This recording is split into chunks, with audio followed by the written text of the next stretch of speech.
Yesu ashimwe mwese bene data bakurikira MPUMURIZA TV muri kwisi yose. Imana y'amahoro nishimwe. Jewe ugiye kubaganiriza aka kanya nitwa Kangabe Joyce cyangwa se Joyce Kangabe, ariko nkabanzwe ku izina rya Joyce. Nkaba ngiye rero kubaganiriza ku magambo y'ihumure nk'uko iyi televiziyo yitwa, cyangwa se irisakaza amajwi n'amashusho ku isi yose ryitwa iri zina guhumuriza, cyangwa se iri jambo guhumuriza. Ni ijambo buri muntu wese yumva yifuza kumva muri uru rugendo turimo rw'ubu buzima. Tutajya tumenya igihe ruzarangirira, tutajya tumenya igihe amatwi yacu azarekeraho kumva cyangwa se amaso yacu azarekeraho kureba. Tukibwira ngo reka twumve ayo magambo ahumuriza umutima w'umuntu. Buri wese rero akenera umubwira ngo humura, buri wese akenera umubwira ngo komera, buri wese akeneye umubwira ngo komeza urugendo, imbere siko bimeze. Buri wese akenera umubwira ngo wicike intege, ntabwo ariko bizahora. Ayo magambo twese uko dutuye isi, uko turiho, uko waba ubayeho kose, hari igihe kigera ukayakenera. Iyo rero ubuze uyakubwira, niho gucika intege kuza, niho kwibwira byinshi kuza, niho kwiheba kuza.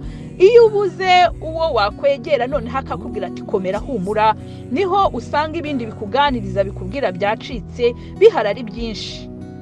Kuko hari andi majwi akorera mu bantu nayo aza akubwira izindi nkuru z'incamugongo iyo ugeze igihe cyo kuba wakumva ijambo ry'ihumure. Aka kanya rero nje kukubwira ngo humura, nzanye amagambo yo kukuhumuriza wowe uri bunyumve, wowe uzanyumva byaba vuba cyangwa kera.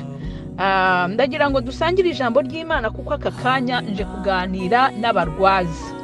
Tumenyereye guhumuriza abarwayi, tumenyereye gusanga umuntu urwaye tukamuhumuriza ndetse tukamubwira tuhumura uzakira. Yewe kabone n'ubwo iyo ndwara yaba igiye kumwica ejo, yewe kabone n'ubwo ibyo yaba arimo bidateze gushira vuba, ariko ukumva ugiye kumubwira uti humura kuko arwaye. Ariko aka kanya ndagira ngo jewe nganire n'abarwaza, ndagira ngo mpumurize abarwaza icyo waba urwaje icyo ari cyo cyose, kuko naje gusobanukirwa ko kurwaza cyangwa se indwara atari izi tubona gusa, atari izi dushyira abaganga, atari kanseri, atari umutwe udakira, atari ibisebe tugira ku mubiri, atari za diabete, ntago ari izi ndwara tujya kureba babyize, aba bafite ubwenge bwo kudufasha mu buzima, kuko bafite umumaro mwinshi. Imana yabahaye ubwenge butuma bahagarara muri iyo domene bakayikorera, kuko mpamya neza ko umuganga uhagaze mu murimo we neza ariho akorera Imana kandi azabihemberwa. Nkuko nawe mu murimo urimo uhagazemo neza, umurimo ukora wo muri ubu buzima uhagazemo neza, uriho urakorera Imana yakuremye, ikagushyiramo ubumenyi, ikagushyiramo ubushobozi, ikaguha kugira ngo ujye gushaka ibizatuma uyikorera neza. Rero izi ndwara zimwe twita indwara nizo tushyira abo baganga data yagiriye neza, akabaha ubuhanga, akabaha ubwenge, bakajya gushaka ubumenyi buzatuma babikora neza. Ariko ndahamya ko ari abakozi b'Imana. Ariko jyewe aka kanya ndagira ngo tuganire ku ndwara z'ubwoko bubiri. Indwara izo ngizo mvuze bwa mbere, ndetse n'izindi ndwara zitaboneka, nakwita izitaboneka, nakwita izidasobanutse, nakwita izo utajya kubwira muganga ngo ndwaje iki. Ndagira ngo ariko mpumurize umurwaza urwaje muri ubwo buryo bwombi. Uyu munsi nimba ndiho mvuga, ushobora kumva urwaje muri bumwe mu buryo ngiye kuvuga, cyangwa se indwara muri imwe ngiye kuvuga, iza mu ndwara zigaragara ugenda ukajyana kwa muganga, umuganga akakubwira ati genda ufate uyu muti uyu n'uyu, cyangwa se indwara utabona n'uko uvuga, utabona n'uwo wavuzaho, waba urwaje imwe muri iyo ndwara. reka dusenge. Mwami Imana yacu, Mana nziza, ntabarige izina ryawe rihabwa icyubahiro. Aka kanya datangiye kuvuga amagambo unshyize ku mutima, ngiye kuvuga Mwami icyo numva ushaka ko mbwira uzanyumva, utuye isi uzanyumva, ukeneye guhumurizwa uzanyumva, waba uhagaze muri ibi ngiye kuvuga muri iki gihe Mana. Aba ari wowe ukora data mwiza, yewe amagambo ngiye kuvuga ntaba yanjye ahubwo yaba yawe. Ijambo ngiye kuvuga muri aka kanya Mwami wanjye ribe inkota ityaya mugi yombi igiye guhinguranya umutima w'umuntu ugiye kumva, kugira ngo data wowe wikorere umurimo ku muntu wese uzumva ubu butumwa data. Ndagushimiye Mwami wanjye kutarobanura ku butoni, ndagushimiye Mwami wanjye kuri Imana ya twese, ndagushimiye Mana yanjye kuri Imana umuremyi, ukaba Imana umukiza, ukaba Imana umwami muri bwa bumana bwawe butatu, Imana Mwana, Imana Mwuka, Imana Data ubikora byose. Ndagushimye Mwami rero ko ugiye kubikora muri aka kanya no muri iki gihe cyose. Iyi video, iyi audio izatambuka ku isi, uzayumva wese Mwami wanjye ugakora kuko ushoboye byose. Urakoze, ni mu izina ry'Umwami wanjye Yesu Kristo nsenze nkwizeye, amen. Nkuko nababwiye rero, nitwa Joyce, ndi umukristo, ndakijijwe, ndi umwana w'Imana, ndi fier cyangwa se ndi proud wo kwitwa umwana w'Imana. Numva nejejwe n'iryo zina kuruta ibindi byose, kuruta uwundi wese naba ndiwe. Aka kanya rero ndagira ngo dusome ijambo ry'Imana. Turasoma amagambo makeya, ibice ni inkuru nk'eshatu ndi busome, hanyuma nkavugaho gake tugasenga mu minota ngiye gukoresha. Tugiye gusoma mu Bami ba kabiri 5 ku murongo wa mbere n'uwa 3 gusa. Muri iyo nkuru turasomamo umurwayi witwa Namani. Umurwayi si we nshaka kuvugwaho cyane, ndashaka kuvuga ku murwaza ari we mugore we, kuko navuze ngo aka kanya ndifuza kuhumuriza umurwaza uwo ari we wese, umurwaza urwaje indwara iyo ari yo yose. Tugiye rero kuvuga kuri iyi nkuru, ariko ntagambiriye kuvuga kuri Namani n'ikibembe yari arwaye cyangwa se ngo mbitindeho, ahubwo ngo mvuge kuri uyu mudamu. Ahangaha bavuga umudamu wari urwaje umugabo we ngo ufite ibibembe. Yesu adufashe kubyumva. Ijambo ry'Imana riratubwira rero aho mu Bami ba kabiri 5 ku murongo wa mbere ngo Namani umugaba w'ingabo z'umwami w'Isiriya yari umutoni kuri shebuja kandi w'umunyacyubahiro, kuko ari we Uwiteka yaheshaga Abasiriya kunesha. Yari umugabo w'umunyamaboko w'intwari, ariko yari umubembe. Ariko yari umubembe. Yari afite ibyo byose batubwiye, yari azwi muri ubwo buryo batubwiye, ariko ngo yari umubembe. Tugiye gusoma ku gice cya 3. Haravuga ngo Namani buke, igice cya 3 kiravuga ngo bukeye uwo muja abwira nyirabuja ati, uwo nyirabuja ni wa mugore wa Namani nababwiye ngo tugiye kuvugaho.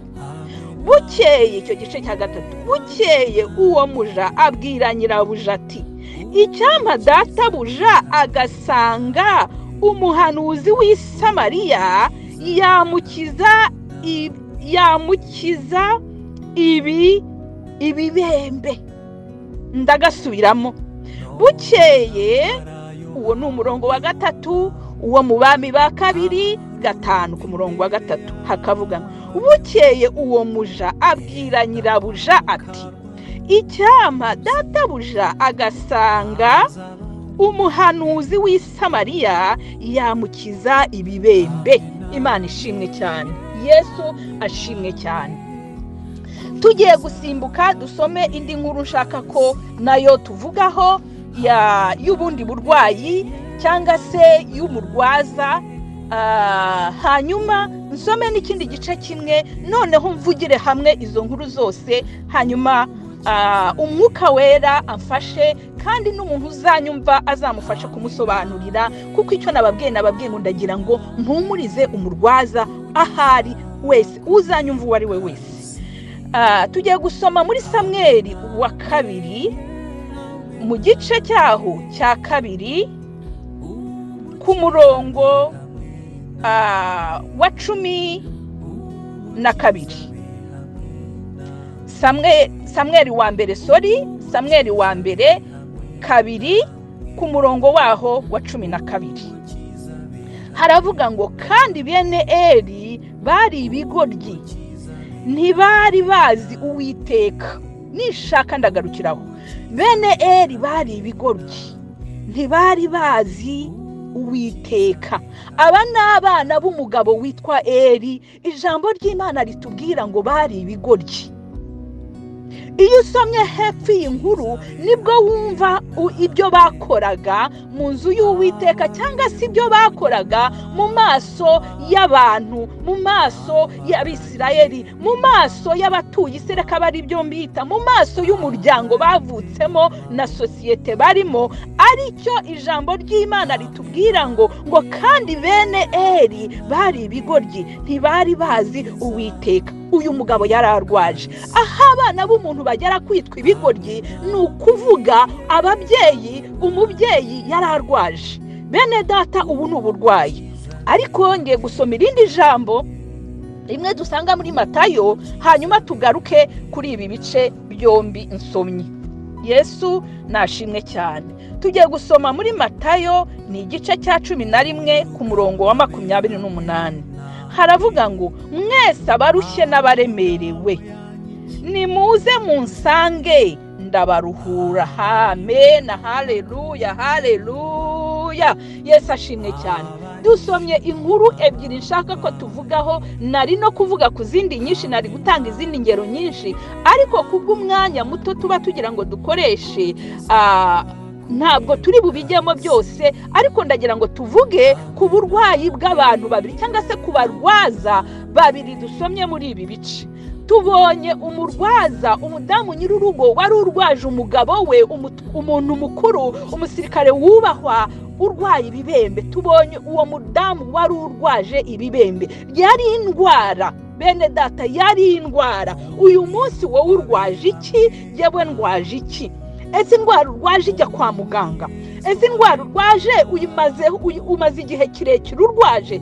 Ese indwara urwaje igezaho wumva umutima wawe kubwira ngo urananiwe? Igihe gishize ni kirekire, igihe gishize uvuza ni kinini, aho bigeze urumva umanitse amaboko. Ndagira ngo nkubwire ntumanike amaboko. Iki gihe cya none ntumanike amaboko. Muri iyi minsi ugezemo ntumanike amaboko, ahubwo winjire muri Matayo igice cya 11 ku murongo wa 28 hatubwira ngo yemwe abarushye n'abaremerewe mwe, haleluya, nimuze munsange ndabaruhura. Uwo ni Yesu wabivugaga. Ndagira ngo nkwinginge wowe unyumva, ndagira ngo nkubwire wowe uzanyumva, ngo wowe urushye, wowe uremerewe no kurwaza, wowe urwaje igihe kirekire cyangwa kigufi, wowe urwaje abana babaye ibigoryi nk'uko tubisomye ku nkuru z'umugabo witwa Eli wari urwaje abana be bakagera ubwo bitwa ibigoryi. Nshuti yanjye mukundwa, ubugoryi ni bwinshi, kugoryama ni byinshi, uburwayi ni bwinshi. Reka mvuga ko hari indwara z'uburyo bwinshi. Nababwiye ko hari indwara zituma umuntu akira umuntu mu bitaro akarwaza umwaka ugashira, 2 gashira, 3 gashira, bikaba birebire, ukagera aho uvuga uti ibi byo rwose ndanarambiwe. Nabonye haba abarwaza bata abantu mu bitaro bakabasigaye bakigendera ntibazagaruke no kubareba. Nabonyeho abarwaza basiga abantu mu mazu bagakinga bakigendera. Nabonyeho abarwaza barambirwa bagatandukanya nabo bashakanye cyangwa bagatandukana n'imiryango kubera ko umuntu arwaye igihe kirekire. Ariko ndagira ngo nkubwire ngo wamurwaza wowe wamurwaza we, ijambo ry'Imana riratubwiye ngo wowe urushye, wowe uremerewe. Haleluya, haleluya, haleluya. Ngo mwese abarushye n'abaremerewe nimuze munsange ndabaruhura. Uwo ni Yesu wabivugaga. Niwe wenyine wasanga akakuruhura, niwe wenyine wasanga akakuruhura uwo muruhurushye wo kurwaza, niwe wenyine waguha umutwaro woroshye ukajya ugenda ugira ngo nturwaje. Nujya ugenda wivugisha kubera igihe kirekire umaze urwaje abana basinze, urwaje se umugabo wananiranye, urwaje se umugore wananiranye, urwaje sabo mu muryango batumvikana, bafite inzangano wumva utazi aho zituruka, nabwo ni uburwayi. Ugasanga abavandimwe, ugasanga abantu bavutse bisanga bahuje amaraso, bahindutse enemies, bahindutse abantu batumvikana, aho umwe aca undi ntiyahaca, ubukumwe ajyamo undi ntiyabujyamo, ikirori umwe ajyamo ntiyakijyamo, ikiriyo umwe yajyamo undi ntiyakijyamo, aho babatumiye umwe amenye ko yagiye undi ntajyayo. Ubwo ni uburwayi. Iyo ugiriwe ubuntu wowe ukaba utarwaye, urwaje, hari aho ugera ukumva urarushye, ukumva no guhunga wahunga, ariko ndagira ngo wihunga. Ijambo ry'Imana riratubwiye ngo yemwe abarushye twese, ni ukuvuga ngo ntitoranije uwo urushye wowe uremerewe, ngo ngwino unsange nkuruhure. Iyo umaze gusanga Yesu ahindura bya bindi byari bikomeye nk'ibyoroshye. Ibi ngibi ndiho mvuga si uguca umugani, si no gukabya. Ababigendeyemo baduha ubuhamya, batanga ubuhamya, baguha ubuhamya, nanjye ndabufite. Ndakubwiza ukuri, iyo umaze kumenya uruhura uwo ari we, iyo umaze kwisunga uwo Yesu, icyo nsaba ni uko ningirirwa ubuntu unyumva wese akaba akijijwe, ni byiza. Ariko ubaye udakijijwe, wazashaka abakozi b'Imana ukababaza uti umuntu akizwa ate ngo arebe ko yaruhuka, yakizwa ate ngo abone ubuhungiro, yakwimuka ate muri ubu bwami buhora bumubwira ibimutwaje igitugu, akajya mu bwami bumubwira ngo ngwino nkuruhure. Haleluya. Reka mubwire wowe uriho unyumva, wowe uzanyumva muri uku kwezi, mu gutaha, mu kundi gukurikiraho, ndagira ngo nkubwire ngo abantu barwaza ubunebwe mu nzu. Umuntu arwaza abantu bakaba banebwe, umuntu akajya hagakora wenyine, ukabona bo mubana reka data, ukabona bo mubana barabyuka boza akarenge, ukabona bo mubana bararyama ibitotsi bakizigura, umuntu umwe akaba ari ukora wenyine avunika amanywa nijoro. Urarwaje. Ariko ndagira ngo nkubwire ngo nturambirwe, ntumanike amaboko, ahubwo sanga Yesu akuruhure, ugenda umubwire ngo mwami wanjye ndaje. Icyo ari bukore bya bindi arabihindura. Inshuti yanjye, Yesu agenda akajya muri iyo mitima yose, nk'uko agenda agakiza abarwayi b'ibembe, nk'uko agenda akavura. Uyu mugabo witwa Namani tumaze gusoma, yagezaho ajyaho umuja yari yabarangiye, ngo ni umuja wari wabarangiye aho umutuba, wari wabarangiye aho bakura umuti, wari warangiye ku muhanuzi aho bajya gufata umuti. Nta muhanuzi dufite ubu twajya gufataho umuti, ariko dufite Yesu uhora uteze amaboko, ufite umuti w'ikirwara icyo ari cyo cyose, ufite igisubizo cy'ikibazo icyo ari cyo cyose, kandi hari uburyo tumusanga tukabibona ibyo bisubizo mbabwira. Ndagira ngo nkubwire ngo rero mukundwa, waba urwaje indwara imaze igihe kirekire cyangwa kigufi, waba urwaje indwara itaboneka, waba urwaje abana bari muri za iwawa zose zo ku isi, niko njya mvuga. Abagabo se bari muri za iwawa zo ku isi, abagore se bari muri za iwawa zo ku isi. Iwawa mvuga abumva ikinyarwanda cyangwa se abazi u Rwanda barahazi.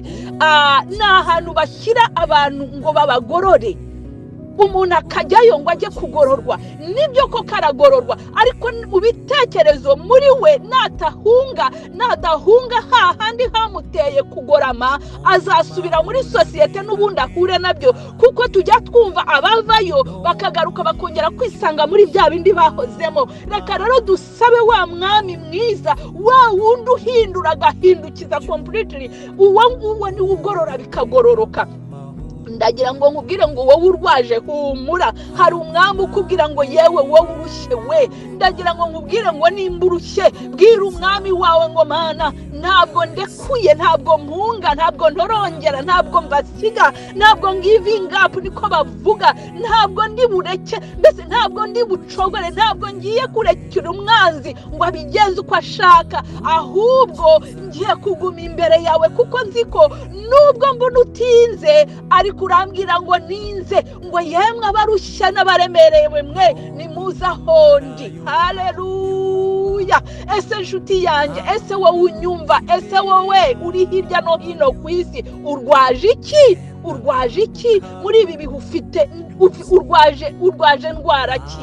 Urwaje ndwara ki? Urwaje indwara bakubwiye ko idakira? Urwaje indwara bakubwira ngo izo ni iziwanyu? Urwaje indwara bakubwira ngo iwanyu ni za karande ntabwo bihinduka? Ndagira ngo nkubwire ngo nta karande imbere y'Imana ishobora byose, imbere y'Imana yaremye umuntu. Nta karande imbere y'uwakijirwa agahinduka bushyashya, byose bihinduka bishya, ni ku ijambo ry'Imana ritubwira ngo dore byose bihinduka bishya. Ubwo rero ubwo bihinduka bishya, ndakubwira ngo nta nta karande niba gushuke ntihazagira umwuka uzi ukubeshya, nta karande, ahubwo wowe hindukira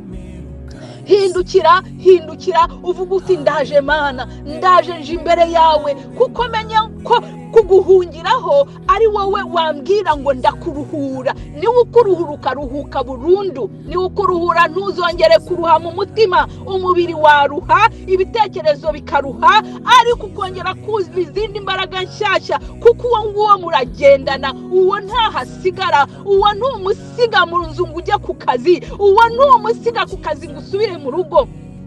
Muragendana, aho ugiye hose muragendana, aho ngiye hose turagendana. Yesu nashimwe cyane. Urwaje iki wa mwana we? Urwaje iki? Abana bararwaje inshuti yanjye, abana barwaje amakimbirane yo mu ngo, abana barwaje ababyeyi bahora mu ntambara z'urudaca. Iyo ni uburwayi, abana barwaje bakumva baturugo bagatorongera bagahunga, abandi barazita bagahunga, abo bararwaje. Icyo nsaba rero nuko uwazanyumva uwo ari we wese yakumva ubuhungiro, ndagira ngo muhumurize, mubwire ngo hari uwatubwiye ngo nimuze abarushye n'abaremerewe, nimuze ndabaruhura. Yesu ashimwe cyane. Ndagira ngo sengane nawe wowe unyumva, ndagira ngo ahuri niba ushobora guca bugufi, ahuri niba uzumva iyi nyigisho ntaza aka kanya, ndagira ngo nkubwire ngo ufatanye nanjye gusenga isengesho, noneho wizere. Kandi niba utanakijijwe, ureba abakozi b'Imana wasanga ubabaza uti umuntu akizwa ate, umuntu aruhuka ate, umuntu yava muri uyu muruha ate, umuntu yava muri uku kananirwa atarwaye ahubwo arwaje ate. Uzi kurwaza umuntu akakurushya akajya gutuka, wamugaburira akabimena, wamubwira uti komera akakubwira turabimbwira ibyo umbwira ibyo ntubizi, wamubwira uti reka tujye kureba runaka, hari icyo yagufasha akamubwira ngo genda umurebe niwe murwayi niwe musazi. Mbese uzi kurwaza ukarwaza utakumva, utemera ko anarwaye, uburushye. Ariko ndakubwira ngo ijambo ry'Imana riratubwiye ngo wowe urushye, wowe uremerewe, ngo ngwino. Haleluya, kuri Yesu gusa. Ijambo umuririmbyi yararirimbye ngo kuri Yesu gusa niho turuhukira, ngo kuri Yesu wenyine. Haleluya. Reka dufatanye dusenga isengesho. Mwami wanjye, Mana yanjye, Mana usumba byose, Mana ushobora byose, nkweretse ubu bwoko waremye, nkweretse aba bantu waremye, Mwami wanjye, bakaba bari mu isi baraguturutse, hari wowe wavuze ngo babeho bakabaho. Mana, abo barushye, abo barwaje indwara zitandukanye, abo barwaje indwara zijyanwa imbere y'abandi wahaye ubuhanga bwo kuvura, n'abandi barwaje izo batabona n'uruvugiro, babandi barwaje izo batasobanura ngo zisobanuke. Mana yanjye, bakaba bazirwaje igihe kirekire cyangwa kigufi, ndasaba databuja ngo bagenderere, ndasaba umwuka wawe wera ngo bagenderere. Ndasenga Mwami wanjye ngo gukiza kuko biri mu kiganza cyawe, kandi akaba ari wowe uruhura uwo wese Mana, uruhura uwo nguwo urushye muri iki gihe, uruhura uwo nguwo wumva wamanitse amaboko Mana, n'umuha umwanzi ngo amugenze uko ashaka, n'umuha umwanzi ngo amufate miri amuzutaguze uko ashaka, ahubwo Mana muri iki gihe kibe igihe cye cyo gutabarwa, kibe igihe cye Mwami wanjye cyo gutabarwa. Nutabara uwo murwaza Mana, n'umurwayi atabawe. Nutabara uwo murwaza Mwami, n'umurwayi araruhuka. Erega Mana, iyo watabaye umurwayi n'umurwaza araruhuka.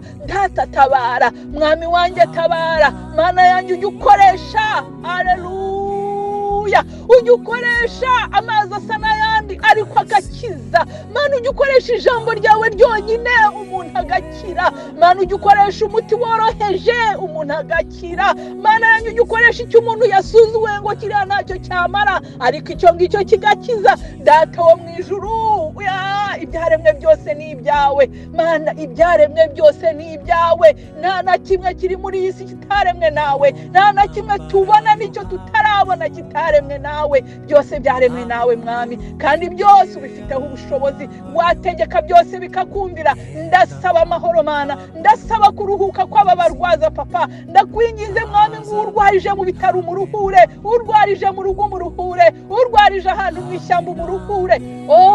Mwami wanjye, Mana yanjye, ndagusabye mwami wanjye ngo urwaje yayindi atabasha no kuvugana umusanga umuruhure umukiriza umurwayi mwami ndakwingize mukunzi urwaje wa wundi yakingiranye mu nzu atifuza ko n'abantu babona nawe umuruhure data kuko hose ntawe uhishwa hose ugerayo mwami wanjye nugira aho uhishwa uri Imana itagira aho ihezwa uri Imana igenda hose kandi ibera hose icyarimwe isi yose ni iyawe Mana yanjye mwami wanjye ibyaremwe byose bifite mu kiganza cyawe iyo uvuze ngo iki ni igikoreke kirakorega ijambo ryawe rirambwira ngo iyo ukinze ntawe ukingura niyo ukinguye ntawe ukinga reka nkubwire mukiza mwiza kuko uyu munsi mwami wanjye utubwiye ko ari wowe uhumuriza utubwiye ngo yemwe abarushye n'abaremerewe nimuze ahondi mwebwe mwese ndabaruhura abo bose rero Mana yanjye ndasenze kugira ngo bari imbere yawe mwami baruhure uduhumure impande zose uduhe ihumure impande zose mu izina ry'umucunguzi wacu Yesu Kristo dusenze tukwizeye amena amena amena ndabakunda mwese abazumva iyi nkuru abazumva iki kiganiro cyangwa abazumva ubu butumwa ndasaba ngo umwuka w'Imana Imana isumba byose yayindi ibere hose icyarimwe yayindi itagira aho ihezwa yayindi bana na wa wundi urwaje uburwayi umuntu umubwira ngo agiye kwiyahura uyu munsi ejo akamubwira ati nzakwica ejo bundi akamubwira ati ntuzambanaho uwararwaye inshuti yanjye ariko arabwira Imana irabwira uwo murwaza Yesu arabwira uwo murwaza ngo wowe urushye wowe uremerewe ngwina hondi nkuruhure amina reka rero tugende kuri uwo nguwo duhamagara twese udushoboye twese kandi ubishobora byose aturuhure aruhure wowe aruhure jewe aruhure abagabo aruhure abagore aruhure abana aruhure abakuze aruhure abatoya haleluya aruhure abageze mu zabukuru barwaje aruhure abana batoya bakiri bato cyane barwaje aruhure uwo wese urwaje mu izina rya Yesu Kristo amena amena amena.